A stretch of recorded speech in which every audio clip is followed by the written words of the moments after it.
Hi Thank you. everyone. My name's Andy Brody. Just checking everyone can hear me speaking. That's all working. Good. Okay, so it's great to see everyone on screen. Such a great kind of international audience. So this is kind of so thanks, Francois, for sort of assembling such a brilliant kind of crew here. This is excellent. Um, I work in the fine art department at UCLan. My role is to teach studio practice and to teach the kind of modules that happen in seminar and lecture contexts as well. So I work with students on writing, a BA, MA, and increasingly I've worked with PhD students. And I'm working with about 5 PhD students at this point in time. So that's sort of quite rapidly developed. So it's really nice to be kind of talking and thinking in this kind of context. It sort of feels really good. My background is art practice. I'm trained as an artist. I'm a practicing artist now, and I work predominantly with artists. So that's the kind of context through which I understand research. So I'm going to be talking, all my examples are art examples today. So that hopefully that'll be interesting and enriching. So I've got some slides. So I'm going to share some slides with you. I'm going to talk. I'm basically just going to talk about what I've learned on the go working with PhD students about research methods, and I'm going to focus in onto a kind of very sort of embryonic conversation about what autoethnography is, because it's a kind of world. It's a whole kind of it spans many, many disciplines. So I'm just going to give some kind of headlines about it that hopefully are interesting and can kind of spark some conversation. So I'm going to have a go at sharing my slides now, and let's see how this transpires. I'm going to talk through some things that are quite natural to artists that in things like ref research and PhD research get framed around things like research methods. I guess my kind of gambit today is methodologies are implicit to making art. Artists always work with methodologies, and so they should make the kind of contexts in which their practices are framed as research work effectively for them. So here's an image of a photographer called Francesca Woodman who would work with self-portraiture as a form of practice and then reflected on ideas of selfhood and psychoanalysis through the photographs and some of the text that she appended to those photographs, just as a kind of introduction. Reasons why artists might want to engage with and explore specifically research and methodologies. Well, art practice tends to be experimental. Artists are often looking for new forms of expression.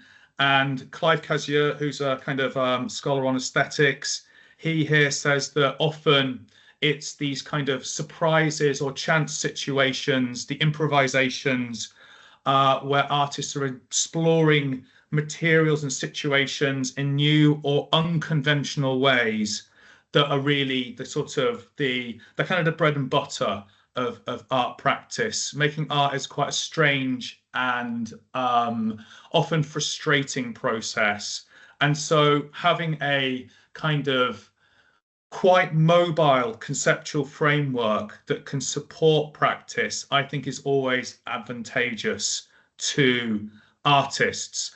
Or Estelle Barrett, who's someone who's written quite explicitly on relationships between art and theory and research methods, sees arts research as often motivated by emotional, personal, and kind of subjective concerns. So it can often work with quite tacit forms of knowledge and bringing into view new particularities, she says, that reflect new social contexts or, material relationships, etc. She's very much a scholar of materiality, Estelle Barrett. But again, that sense of needing to work in quite a mobile way with ideas and in ways that can bounce off sort of improvised material situations in the studio can be very, very important for artists. So a lot of my teaching with PhD students is studio based, and we're often talking through the kinds of configurations of materialities, sort of how these are forming into artworks before our eyes and what they might do in the world and how they might communicate visually to audiences. So aims, values, ideas are all part of those kind of conversations. But obviously art practice always has this driver of materiality going on in that. So some reasons why research methods might help support creative practitioners. I think research methods can be useful. They can enrich and make. So I've got kind of pros and cons of research methods here. These are the pros. They can enrich and make explicit what might be tacit or implicit or undeveloped within a studio practice, within an artist's practice. So if we can see exciting embryonic things within a practice, recognize the value within them, and then think explicitly about them and develop them into outcomes, that can be really, really positive for practices and the things that art can do within the world.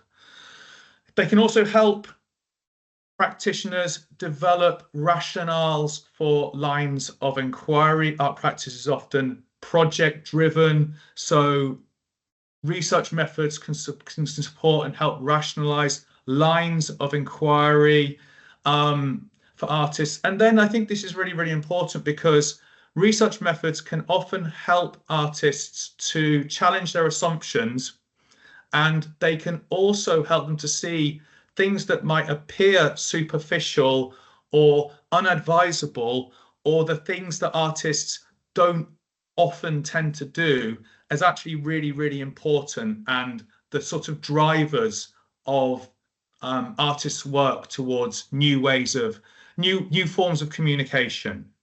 So that strength of thinking that you can have within a research method can help push through sort of assumptions and confusions, can help you to see sort of discoveries in the studio as a way of forging forward towards new forms of practice. So they can help us to understand our working assumptions and to put them into a kind of critical dynamic, into a kind of conversation with ideas and theories and ways of finding things out that will often generate more rigorous grounds for practice and ultimately stronger outcomes for artists. So these are all really, really positive things that research methods can bring to practitioners. Another important thing is that they can help artists to understand themselves as part of a kind of broad community of practice and research that isn't necessarily disciplinary specific in nature.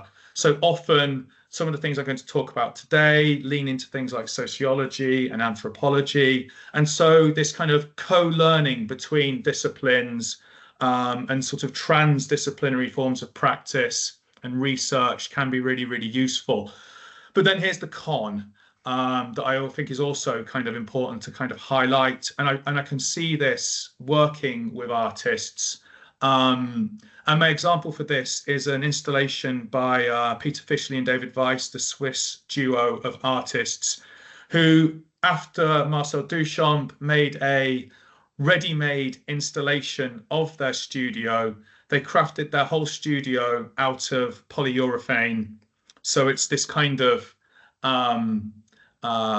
sort of representation of their studio or proxy of their studio, a sort of still life or dead version of their studio presented as art.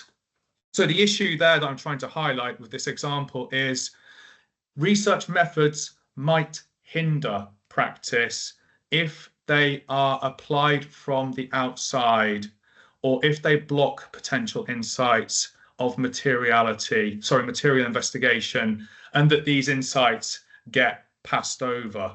So if we robotically adhere to the premises of research methods coming from outside, we lose the vitality, liveness, and improvisatory nature of practice itself. And that's part of the kind of dynamic between practice and theory within kind of artistic research. And I'm mentioning that because I see it quite often with students at all levels, that as soon as you bring ideas into the mix, as soon as you get them sort of reading books as part of their studio projects, two things can happen. Their minds can be broadened, and they can kind of really sort of explore and deepen their engagement with issues, or they can slow down massively and they can start to feel like they've got to fulfill a set of instructions that are sort of external to them.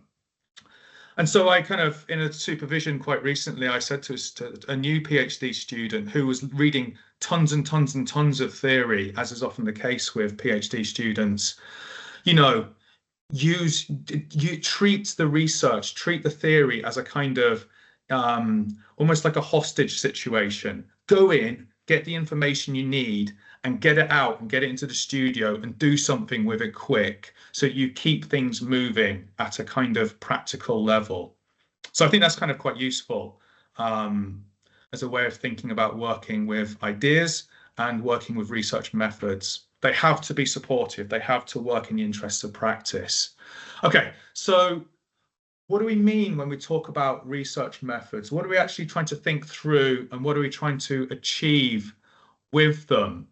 I think we can look across at different disciplines in order to understand how thinking and research is important to art practice, because historically art practice isn't always associated with those things. And we can actually start to see an affinity between what people in fields like philosophy might be doing, or sociology, and what artists are trying to track down and work through within their own practices. So there's an amazing moment in Marx's writing where he actually explains what his methodology is. You've got to go to the postface to the second edition of Capital, Volume 1, where in one sentence he explains what he means by dialectics. And he says, the inquiry has to appropriate the material in detail, so the study, the surface phenomena within society, the material in detail, to analyze its different forms of development and to track down their inner connection. So Marx, when he writes, he looks across all sorts of social phenomena, money, manufacturing, all sorts of things, and he seeks to track down what's within and between all of them that's animating and motivating them. And that's the sort of depth of insight that he's bringing through his writing. So his basic idea is that we analyze everyday events in order to discover the principles underlying them that speak through them and animate them. And I don't think the situation with art practice is especially different to that. I think when we make an artwork, we're doing something very similar to what Marx is proposing here. So we might have a sense of what we want to convey. It might be a slightly blurry idea or understanding. All artists are familiar with the experience of walking into the studio and kind of being caught up with not knowing what to do, what to put together or what to make. So we might have a blurry kind of idea of what we want to convey, a theme or an idea, but we might lack the material means of articulating that. So my kind of link and claim is that research methods should help us to do that tracking down of what is important, and to start to understand, when we work with materials, what kind of inner connections are being animated through them. And that can help us to make decisions. And that is really, I think, what's happening when artists make discoveries in the studios. They're starting to realize that working in a particular way is about making connections, fabricating in a manner that communicates a particular visual logic to an audience. So yeah, research methods might inform all aspects of an artist's practice. They might inform how we think about materials. That can be very, very important to how artists might communicate, how that work gets fabricated, the nature of its physicality, if it even has a kind of physical existence, or if it's conceptual work, how we work to realize our practices, and where we show our work and who we want to show it to. These are all kind of questions that are bound up with working with research methods and can be enriched by those methods. So just to kind of move into a slightly more specific area of where arts practice has drawn into kind of in a transdisciplinary way to work with methods originating in other disciplines. Ethnography as a form of artist methodology became a thing in the 1990s for many artists who were seeking to convey the life experiences and material cultures of, in broad terms, othered communities. So they started to think about ethnography, and in very, very basic words, ethnography means folk people, ethnos, folk, people, nation. Obviously, it's linked back to the Greek, as language often is, and then grapho, I write. So writing, folk writing, people writing, linked to ideas of community, linked to senses of belonging, linked to senses of identity. So ethnography often takes the form of case studies or field work and prioritizes the kinds of qualitative study of individual narratives as constitutive examples of different communities and their place within wider social dynamics. Ethnographers often try to foreground some issues or assumptions that might come through within that form of research. One assumption is, in the process of researching communities and talking to different kinds of communities, different peoples, should you take what they say to you at face value, or should there be a kind of critical reflexivity within how you think about their responses and how you think about your own responses to their responses? So can there be a kind of authentic or non-ideological voice is an issue that's a big consideration within ethnographic research. But often sort of researchers have kind of baked in strategies to consider and approach assumptions and power relations and mythologies that might be imbued within the narratives that they're researching and which they're engaged with. So often ethnographers are, before they even start their research, very, very invested in thinking about agency, its relationship to social structure, and the relationship between knowledge and power. And anyone working in the social sciences will be very sort of familiar with those kinds of dynamics. And a writer who was engaged in a kind of self-critical, self-reflexive process within his own research was the kind of celebrated anthropologist Claude Levi-Strauss. And there's an example of his book, Triste Tropique, from 1955. So what does that mean for artists? Well, in the 1990s, artists like René Green and Alan Sekula started to look across cultures as ways of making their practices. For René Green, that was redressing racist histories and sexist representations through her installation practice. And one factor that's always kind of implicit to René Green's installations is the importance of leaving open space. They're quite they present the history, they kind of materialize it, create space for people to move into and engage with those histories, but they don't necessarily, in a kind of agitprop way, speak about the rightness or wrongness of those histories. There's a kind of openness of interpretation and critical reception that is left for the audience within René Green's practice. It's didactic whilst retaining an openness of opportunity for reception. And then in a similar way, Alan Sekula's kind of vast project, Fish Story, which works with text and photography, leaves open, it maps, it's literally a mapping of the emergent maritime space of globalization.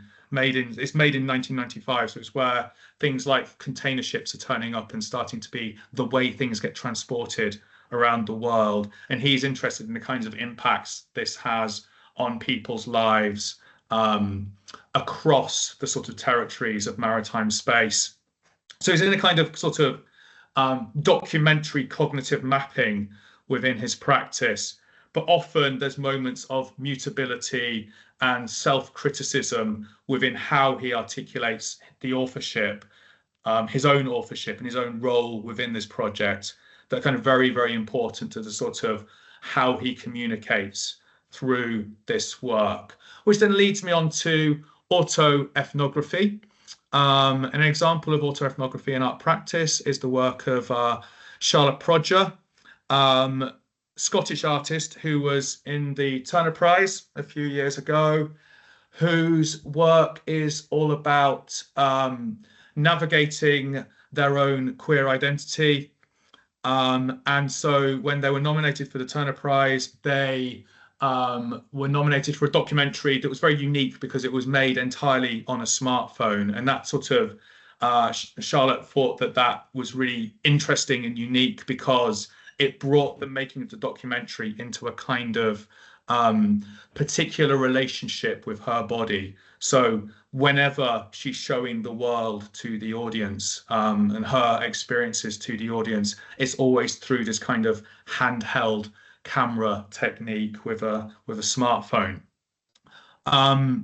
So autoethnography turns the lens of ethnographic research inwards so that the artist becomes the subject of inquiry, utilizing lived experience as evidence with which to explore cultural phenomena. So it's about, it combines aspects of autobiography, the kinds of, I think the kinds of selfhood that are always implicit to a artist's authorship and studio practice, and these aspects of ethnography, of sort of folk writing or studying culture that is taking on from those histories we just discussed.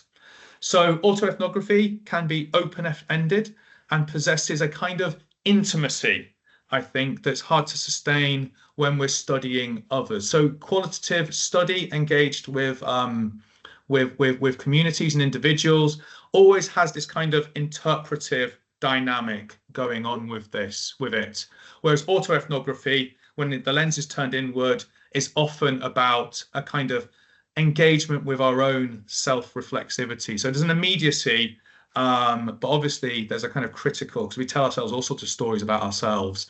So there needs to be a kind of critical reflexivity in there as well. So authors in autoethnographic research become the kind of storytellers and narrators, valuing and exploring emotions and experiences and day-to-day activities, which can raise their research in ways that articulate identities and reflections. So as with Prodger's work, it can be a brilliant kind of way of mobilizing and giving voice to the experiences of othered communities within their own terms, where the artist, the author, becomes a kind of exponent of those positions. Okay, let's keep going. So I'm only saying a few things this morning. We've got so much time. So I'm just going to give you a quick example of a project, an autoethnographic project of an artist that I've been working with at UCLan. It's a studio project. He's a painter. He's incredibly productive. He's made about 50 paintings on his PhD, and you can see an example of his work on the right-hand side. John Hogan, Oppression Land, is part of the series of works that he's been making. So his project is all about satire. So he's thinking about the ways in which he can use painting to satirize the kinds of, we're familiar with the themes, the kinds of fractured nature of our contemporary cultural landscape where everyone's identity seems to be against everyone else's. So John's kind of trying to find a visual language through which to communicate those themes, and he's drawing upon his own life experiences and his own experiences being part of that culture to inform his project. And I think what's been really, really useful for him is he's understood through research methods, through autoethnography, the value of his own imaginative synthesis as part of his practice, that it's kind of legitimate and actually really interesting for him to be trusting his own experiences as a way of kind of making and showing the world through painting. And he's also sort of made him aware of this dynamic of the kind of external and internal. So often within autoethnography, the intimacy or immediacy of the research being undertaken is actually reflective of lots of kind of processes of social construction, social dynamics that are part of society as a whole. And it can be a really useful and tangible form of evidence within research in that way. The researcher has a relationship to the gathering and development of evidence in ways that are kind of very immediately useful to the study. A couple of conclusions. It's my claim that research methods are always implicit to practice, to art making. Often they're sort of obscured within habits and assumptions. And I think when we think deliberately about them, we can develop and deepen our own practices. And what I'm sort of also saying with that as well, if we think back to the example of the polyurethane studio by Fishley and Weiss, we don't have to reinvent ourselves when we come into a research context. It's actually a really bad thing to do that. We should take what's valuable and within our practices and cultivate that through a kind of deliberate, reflective process that draws upon research methods. Research methods can be really, really useful and can, by four disciplines, by drawing links to adjacent disciplines, so enriching the capacity of different forms of work. And just very, very briefly, ethnography and autoethnography have emerged with artists like Alan Sekula and Renee Green and Charlotte Prodger as part of the field of contemporary art practice within the last 40 years. So they've kind of emerged in the early 1990s as a way of working and haven't really gone away. They continue to sort of sustain and develop all sorts of kind of really, really interesting and insightful forms of practice. And autoethnography can usefully help us to think about the ultimately contextual nature of studio practice. Often we might think about the studio as a kind of metaphor for the artist's imagination. It's their space of kind of creative practice. Often when artists engage with autoethnography within their practices, they start to understand the contextual nature of their creativity and the contextual nature of their studio practice. And that sort of leads them back to kind of reevaluations of authorship, going back to people like Michel Foucault and Roland Barthes writing in the 1960s, who are critiquing that assumption of the immediacy and authenticity of whatever an artist does is clearly just an expression of their inward internal being.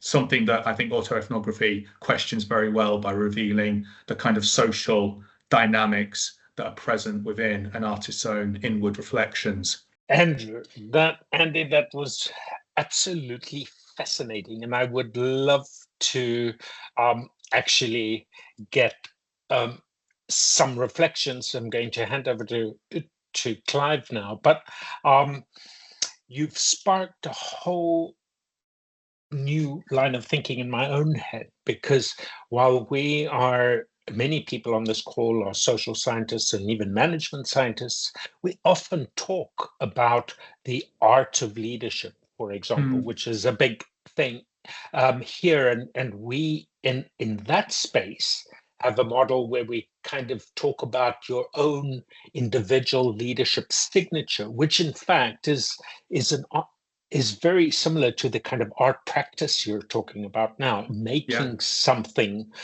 that is very individual, and the same with business and other areas where we talk about the art of business. It's this kind of the materiality is different, and the expression of these artistic practices are different, but I think that's really fascinating. Hello everyone, good afternoon. It's so lovely to see a few faces that I recognise as well, but also fantastic to talk to such a wide international audience as well.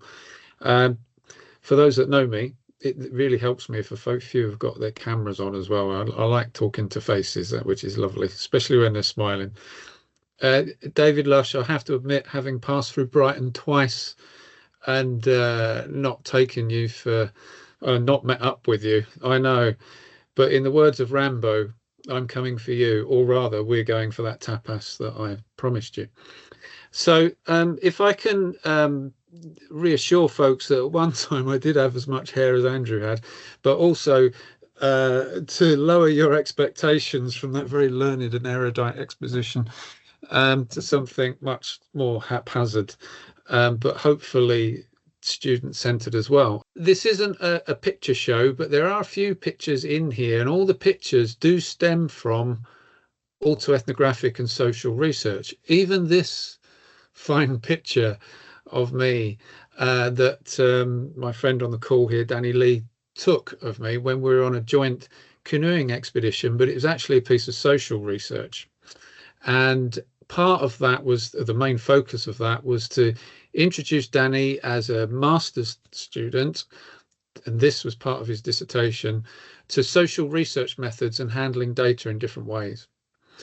So Danny's quite an extraordinary chap. So we conceived of a canoeing expedition that he'd never been canoeing before in his life.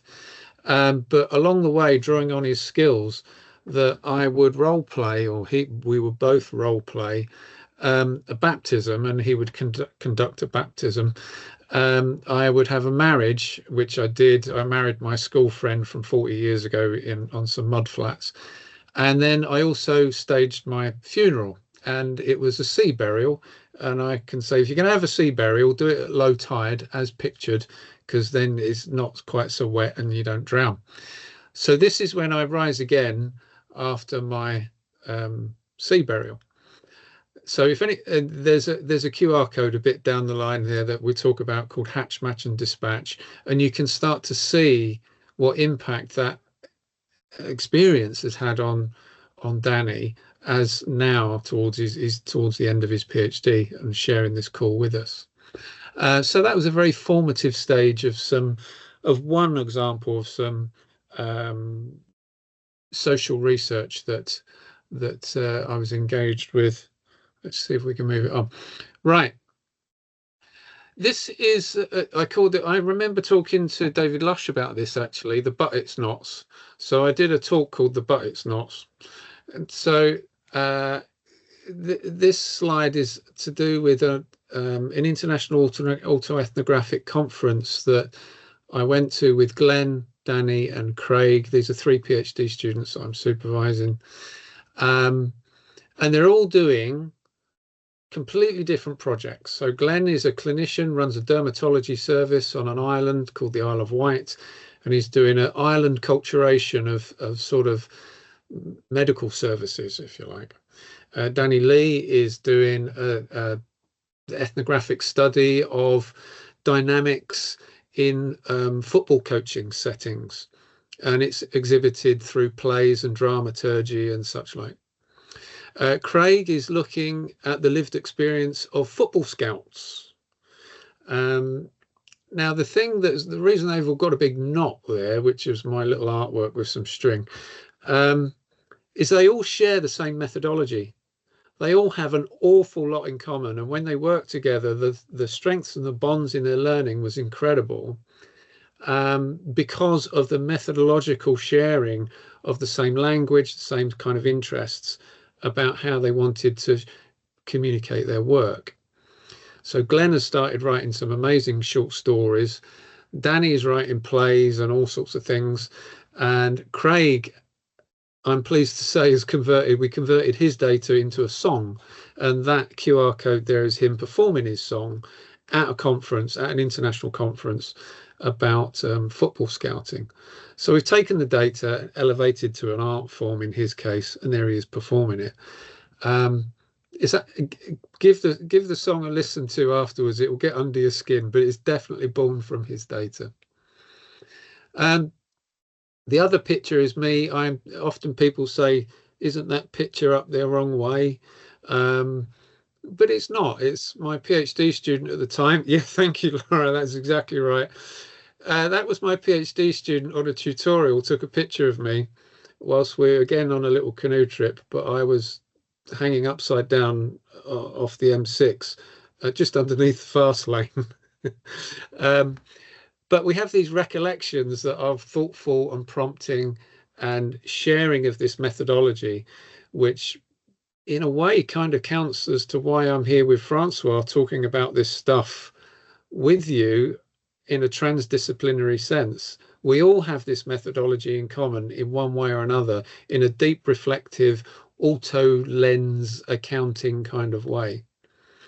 As far as autoethnography is concerned, I would suggest you think of yourself as like a lighthouse with a beam of light coming out of it, and you're the lighthouse.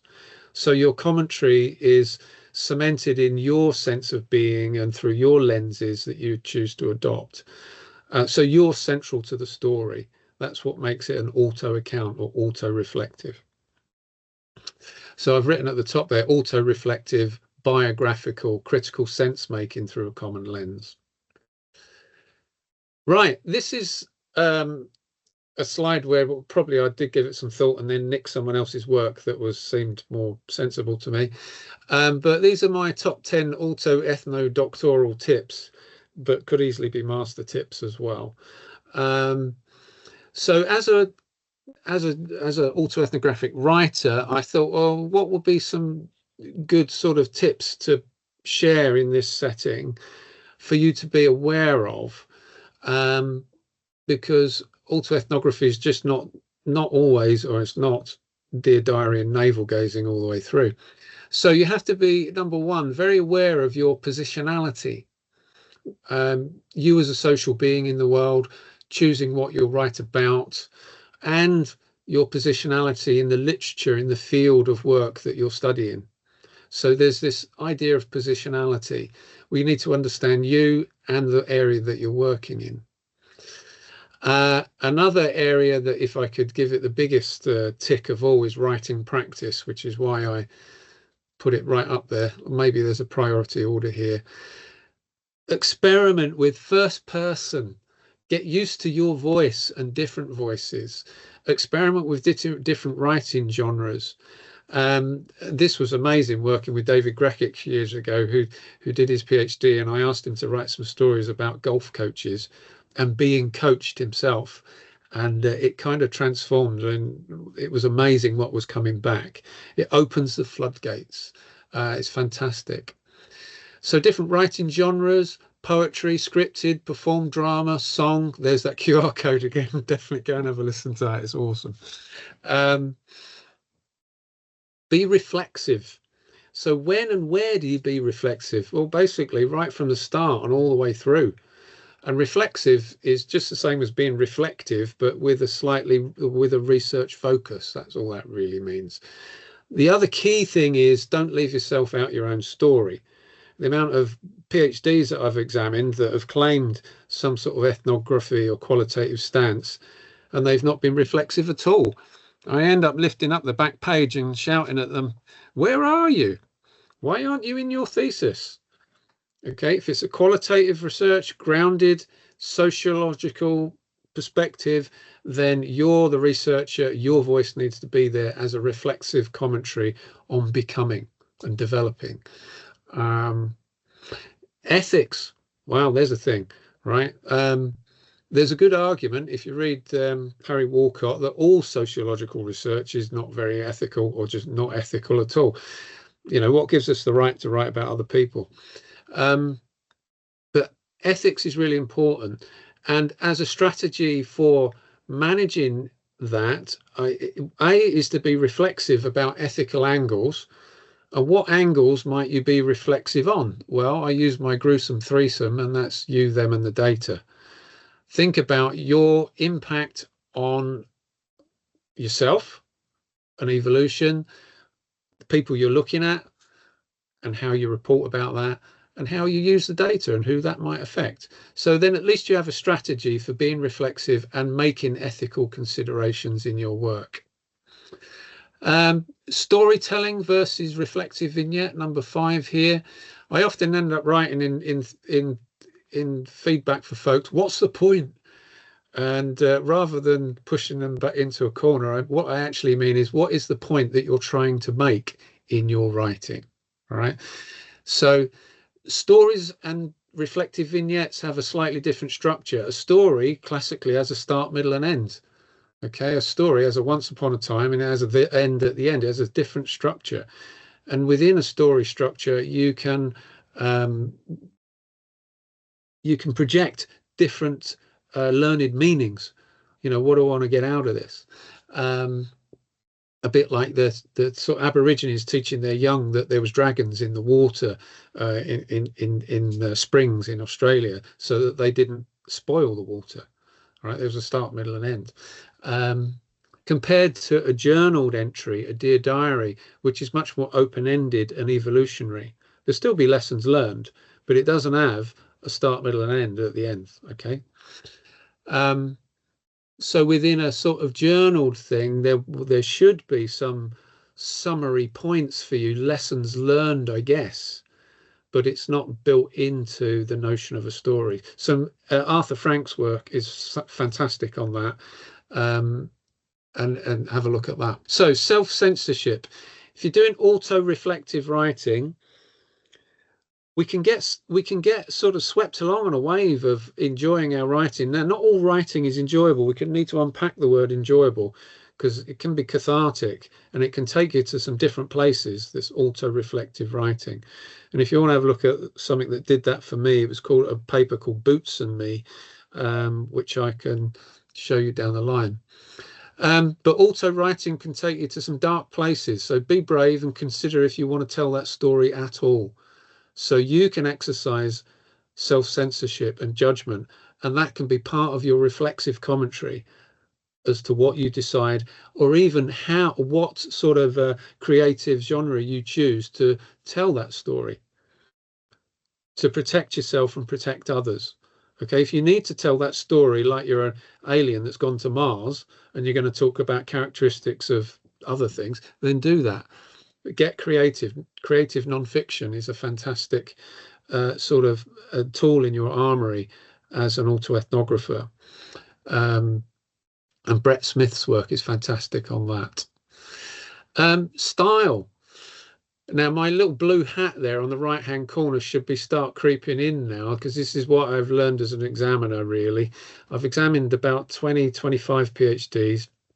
I've been in about 50 vivas, you know, final vivas, and this is kind of what I've learned.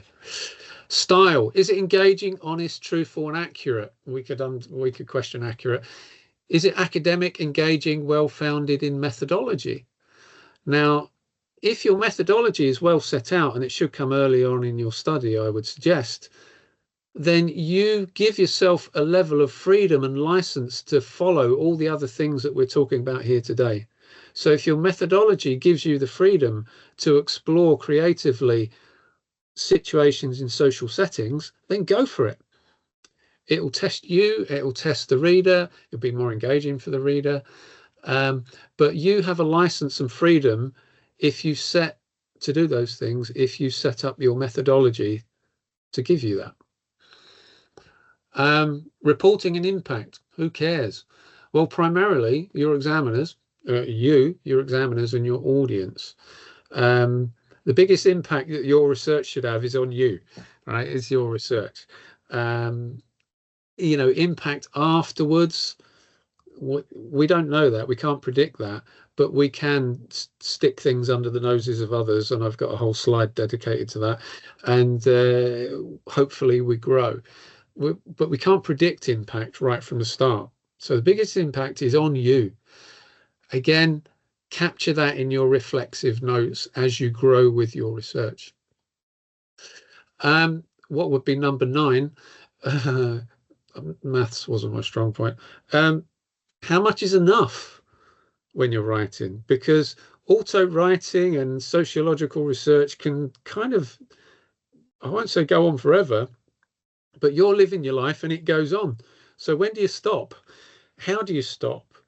And there, again, you can get quite creative there. So a common tactic when you feel like you've had enough and you've reached your wordage anyway, and you go, I'm stopping paying fees now, I don't want to go any further, is to revisit your aims and objectives at a convenient point and take stock of what you've done and has it kind of met them. That's good advice.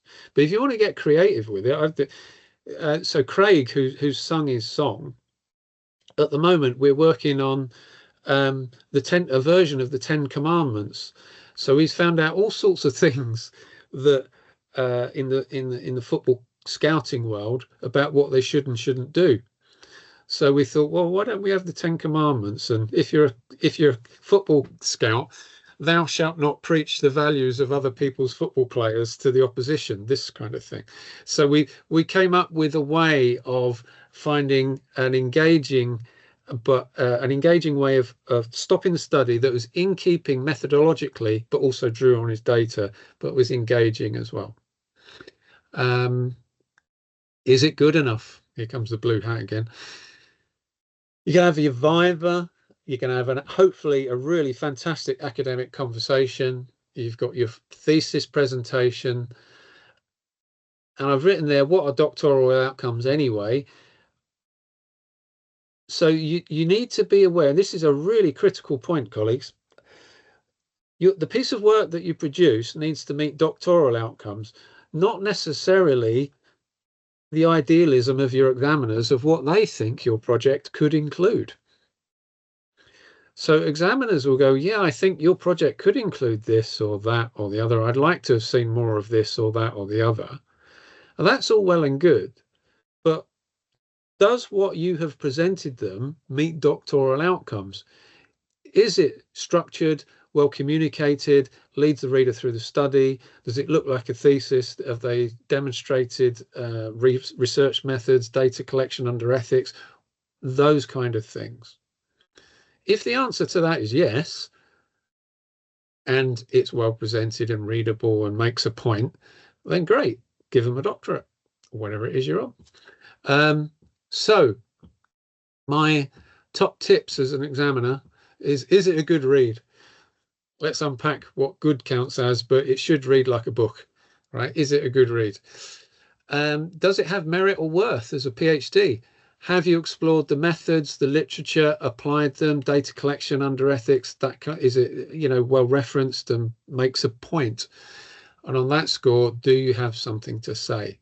When I get to the end of a thesis, I look at it and go, right, that was fantastic. Do they have something to say? What are they saying? So in a slightly rushed way, there's an awful lot there, but you can have this information and ponder over it. Now, here's a resource that is from this chap. Marlon Harrison is the editor for a journal, and I've highlighted some things there about autoethnography. So it's a method of qualitative inquiry, is telling about one's life with a cultural angle. It's about the lived experience that focuses on social phenomena, cultural phenomena, provides some cultural insight. Remember, you're the lighthouse, you're the beam, it's in your context. And I like this bit. Our research and inquiry can shape us as much as we shape it. So that's the reflexivity angle on there again. Now you can have these, but this is the magazine that they run. It's in Canada. There's a link to it there. But on the right hand side, I did a bit of a yellow squiggle. That is a brilliant set of resources to help you understand what autoethnography is, but also some of the sort of creative options within, in terms of essays, creative nonfiction, poetry, drama, song, all sorts of things. So that's an awesome resource that I can share with you. But nearly there. Penultimate slide. An even better resource is one that I made because it is all about me. So for about nearly 20 years, I started running a journal that I created called Journal of Qualitative Research in Sports Studies, and that's it. And these were the first 7 volumes. But probably tying in a little bit more here, apart from the fact the publisher couldn't actually produce any more colour combinations for me to do the covers, I started using the students' work, artistic interpretations of their work that was in that journal as part of it. Now, the first one was actually one of my first undergraduate students who I'm now supervising with. He's just gone to Australia, is Chris Hughes. And that was a painting, this one top left, volume 8, called Opportunity. And it was a picture of his research methods. All right, that was what opportunity looked like for him. These were some pictures by undergrads when I was teaching an arts-based social interpretation module. Some fantastic work. This is about sort of child sex trade in South America around the football. This was about identity. This was an education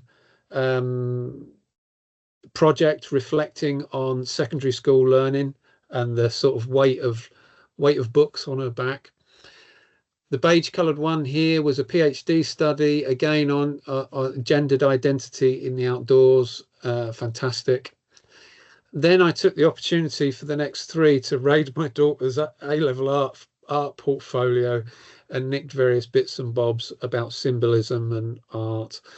And the last one here is Joe Pryall, who I also supervised his PhD.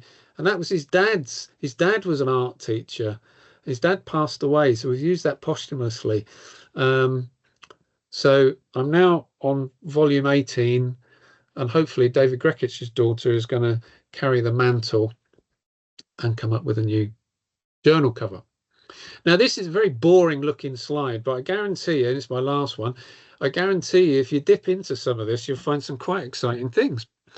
At the top are I ran the panel that I was on the first slide, and there's Danny and Craig and Glenn, where we did common threads in learning. Just before COVID, Danny, Andy Sprague, Joanne and Joe, we all went to the same conference and we did performed ethnographies that we'd scripted and performed, and we ended up doing it online. But so that was a very auto-focused piece that we did en masse as students. Bearing One's Soul, the title's a giveaway here. Bearing One's Soul in Narrative Health Research. Navigating the Bumpy Road, that was about my doctoral sort of ins and outs of supervising PhD students, that centres on a bacon sandwich. Being in the World of Football Scouting, there's that QR code, we can have a listen to that. 1 Foot in the Cave was that was with Chris Hughes of the Artwork of Opportunity. I took him down a cave and we cooked mushrooms at the end of it. That was awesome. Hatch, Match and Dispatch, there's a little wiggle down here. Do have a look at that. It's a 10-minute video on a new learner coming into qualitative research. PE to me, and that's Andy, my PhD student at the time, who took me upside down picture. We're out on the Thames there again. PE to me is an auto poem, which is lovely. Boots and Me, have a look at that. That's quite an interesting. I was just experimenting. The Little Prince is an exercise in taking a traditional story and making it an internal interpretation of a library, a UCLan library, which is fantastic. Then these two stories, the picture of the on the journal covers with the books on the lady's back there, I got about 15 or 20 students in these papers to write me 500-word reflections on their education in a creative way. They're absolutely amazing, and people respond to them. So that narrative analysis of things, and then lessons in learning. I do like my titles. Sarah Nicholas wrote 2 brilliant papers, undergrads as well. Crawling Through Experience, that was a first-year thing. Don't you just love that title, Crawling Through Experience? And Grandad always said to follow your dreams. These are just like genuine experiments in a writing style that set them, in a different trajectory. The reason I'm sort of pushing these is all these people thought, is that really academic writing? Can I write like that at university? Is that allowed? And actually, David, you and I had a similar conversation as a award-winning 100-year-old journalist. Is it okay to write like that? Well, yeah, it is. Upward skydiving, I love all that. If you see anyone doing that, let me know. And then some other folks that have contributed in an autoethnographic way. The last 2 are really quite interesting. John Metcalf was a member of staff in the sports department. He wrote this very honest, short account that he called Letting Go of the Side of the Pool. And he was in sport and was doing a mountain bike study that was very scientific. And he was actually looking at people's experiences on mountain bikes. And he was going, I feel I'm being drawn to a qualitative, reflective, autoethnographic style, but it's not within me. And this was, but he knew he had to go there. So he wrote this brilliant piece called Letting Go of the Side of the Pool, which was his hesitancy to grasp a different method. And then finally, Scott Threlfall. This was when he was down in Exeter with Andrew Sparks, and that was his undergrad dissertation. Scott's now senior lecturer at Wolverhampton, editing a book that I'm contributing an autoethnographic piece to about doctoral supervision. So, they've all grown with the method in confidence and their voice. Extremely mind-expanding talks. I guess my observation is, as a journalist, I'm always used to, you get the facts, you distill them to the most understandable common denominator. I was always taught you're writing for Mrs. Jones in Lower Penna, and she needs to understand what you're writing. So throw out your words that are extraneous, adjectives, etc. And it was really hard when I did my MA to write differently. And looking at what you've both talked about now, it's even more expansive. So how hard do you have to exercise your writing muscles to be able to get to a point where you are writing academically, but also readably? I love the idea that, it's a book at the end of the day. You're not writing for the sake of writing. So, what's, I guess, in terms of the work that I would have to put in mentally and the feedback that I would need on that, what's the kind of position? My background is both practice and research is also journalism and media.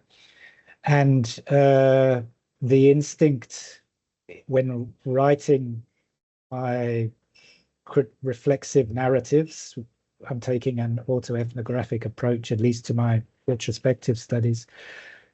The instinct is to fact check. And indeed, the method which I'm following does kind of speak to that.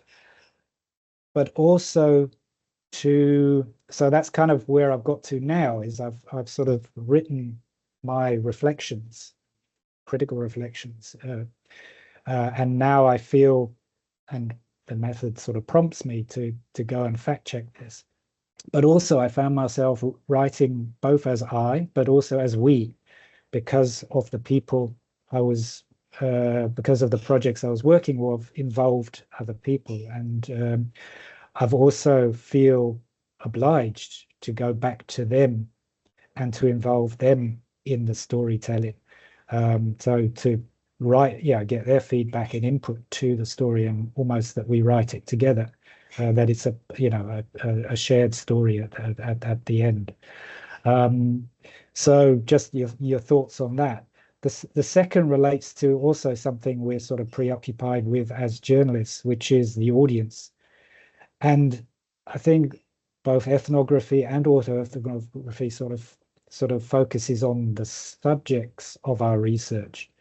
But I'm just wondering to what extent our storytelling, whether is still intended for an audience, whether it's the examiner or two examiners, or whether it is as an art, the people who come and, art form come and experience the art at a gallery or wherever it is in a public place. So I'm just wondering to what extent that our research methods should also extend to audience research, which is very pertinent to journalism. The reason I was trying to highlight those papers is that style of writing was as new to all those authors, regardless of their age. So the first years that I wrote with, I'd start with looking at those. They all said to me, well, we haven't written like this at school or A-level. We're not used to it. And these are 18-year-olds. And I'm going, look, trust me, I'm marking it. I've got to get them on side. And what they did was lower all those barriers and genuinely wrote condensed 500-word pieces about experiences that were very meaningful to them, to the point that, and I co-authored, I've read and prompted, I got it out of them. I remember now the girl with the lilac hair and the guy describing running on upturned electric plugs when he was forced to do cross country around the field. Their stories are as vibrant and impactful me now. And this was like, I don't know, nearly 10 years ago I was writing them. So there's huge impact. And for all those examples, for those authors, they were going, oh, I'm not sure this is going to be welcomed if I write like this. So they're there. My intention was I want to get to share with you today what a good one looks like.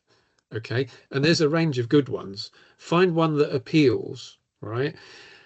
They're all polished, readable, meaningful. But what, for you, you're going, well, what does a good one look like for me to have a go, to get a rung on the ladder? And they're all different lengths, topics. Alan will attest, I love my titles. They're all got interesting titles. There's a menu there to have a go, and you'll grow in confidence as they grew in confidence. But writing practice is really important, and it is an exercise, and you're right to use the word muscles, writing muscles, because they will be writing muscles.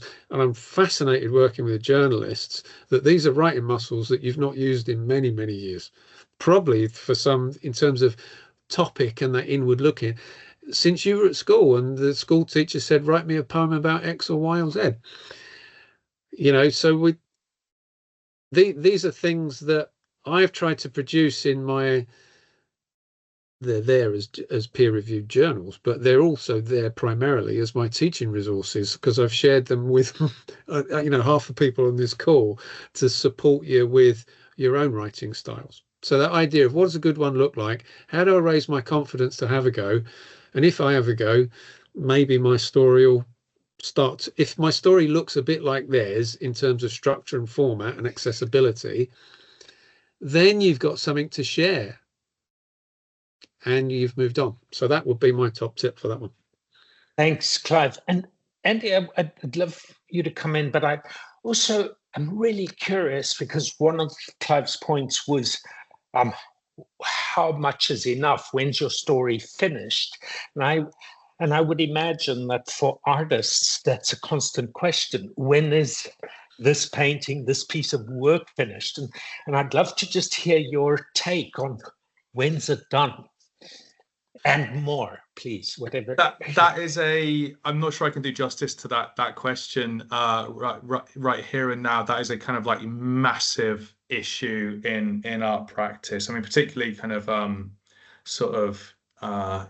you have an artwork before you and you kind of keep adding bits to it, or subtracting them, the possibility of knowing when that's finally completed and ready for an audience is so difficult to determine. That question of when the sort of finality of expression has sort of come to a kind of point of conclusion. I think the answer will be perhaps different for every particular artwork, but you know, like painters go mad with this kind of business. They turn artworks to the wall for 3 months and don't look at them, only to actually turn them around to try and make a judgment as to whether it's finally finished or not. So it's very, very, very difficult to answer that question definitively. It kind of, I think it and then there's sort of artists who reject the idea of a finished work per se and just want to present processes, etc. But I think in answer to all of those questions, I kind of I was thinking about them all individually, and I kept coming to the same conclusion. And I think it's perhaps a word that's worth sort of adding into the conversation. I was thinking about the writing, and I was going to sort of say, you know, keep it clear and simple and concise and things like that. And I think that's really important in the space of a kind of PhD, because it has to be there's the question of how much you want to take risks with your thesis when you're quite powerless to the people who are examining you. That's a kind of reality of a PhD in some ways, is, you know, so caution can be useful in a PhD context. So I was going to say just keep it clear, simple and concise. But I'm going to say this instead. I think you should be strategic in your writing. You should think about who you're addressing and what kinds of effects you want to have within your writing. Because writing can also be provocative in nature.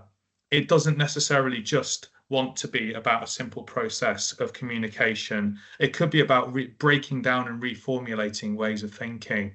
So that's a question of strategy. Who are you addressing? How are you addressing them?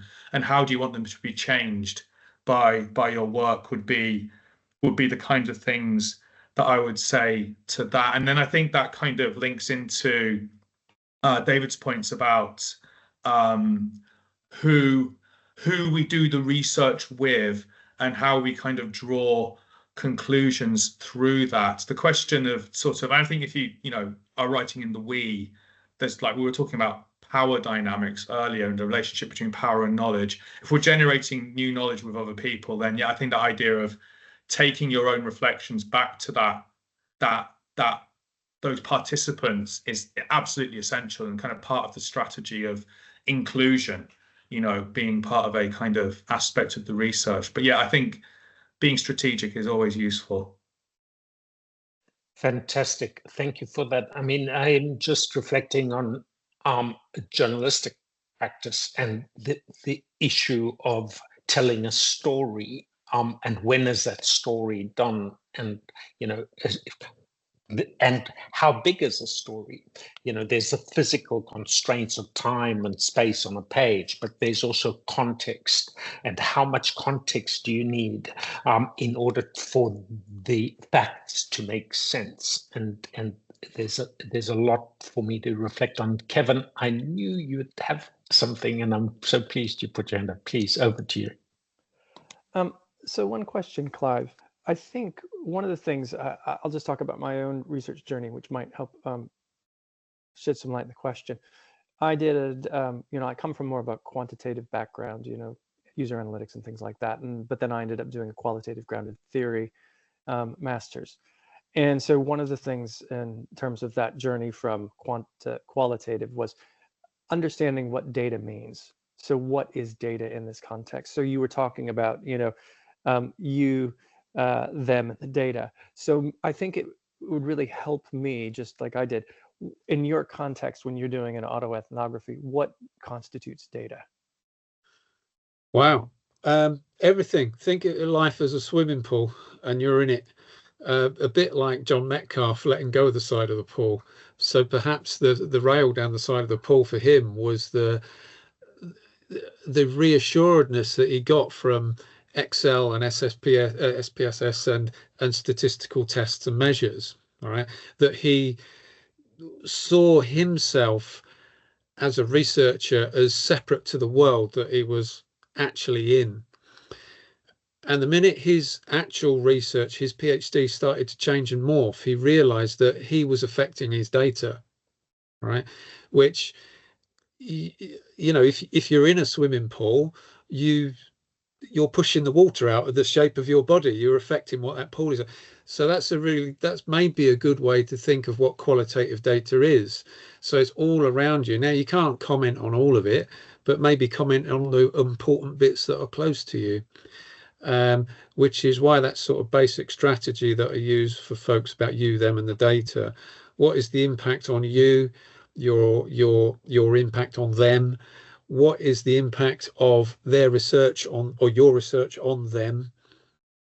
And then you, as qualitative research and quants, to be honest, I mean, there's not a tremendous amount of difference between quals and quants in this sense, in that we create this sort of beast, this third party called data, right? And we start to identify it and like put ring fences around it and things like that. But by whatever means you've come to it, theory-led or theory emergent, you still have to say something about it. You still have to theorize and philosophize about this lump of stuff that you've identified that we are calling data, and what that means to us or others in life and this kind of thing. So that the two are not actually that far apart as you'd imagine, but I've found, you know, what I call with some sort of, don't take it the wrong way, the white coat brigade, when they realize that actually they're not separate to the world they're researching, they go, oh my word, you know, where's all my tools? Where's my statistical measures? And they feel a bit overwhelmed. Clive, Andy, much appreciated.